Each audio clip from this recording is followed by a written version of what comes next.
એવું શું કરી શકે ટીનેજ ગર્લ કે જેથી કરીને એની પ્રેગ્નન્સીમાં એને કોઈ પ્રોબ્લેમ ના આવે? દીકરીઓને હું એટલું કહીશ કે પીરિયડ્સ આવે ને ત્યાં સુધીમાં દીકરીમાં સારી એવી સમજણ ડેવલપ થઈ ગઈ હોય છે. તો ત્યારથી એક તો એને પોતાના જીવનનું લક્ષ્ય ખબર હોવી જોઈએ.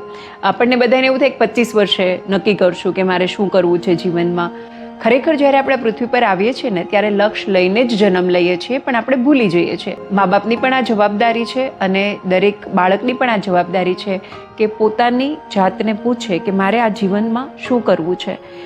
તો એક લક્ષ્ય હશે ને તો એ લક્ષ્યનો રસ્તો એ બાળકને ખબર હશે.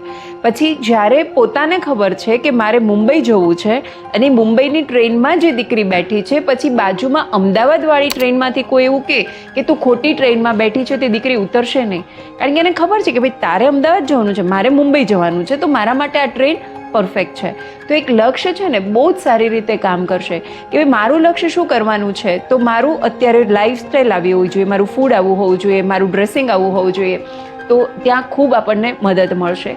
બીજું કે એ દીકરીએ એવું સમજવું અથવા તો સ્વીકારી લેવું જોઈએ કે તમારું જે વ્યક્તિત્વ છે એ તમારા વિચારો છે, તમારા જે ઈરાદાઓ છે, વૃત્તિઓ છે, તમારા વર્તન છે, નહીં કે તમારા કપડાં કે તમારું ગેટઅપ. અને ત્રીજું કે જ્યારે દુનિયા કોઈક પ્રવાહમાં જઈ રહી છે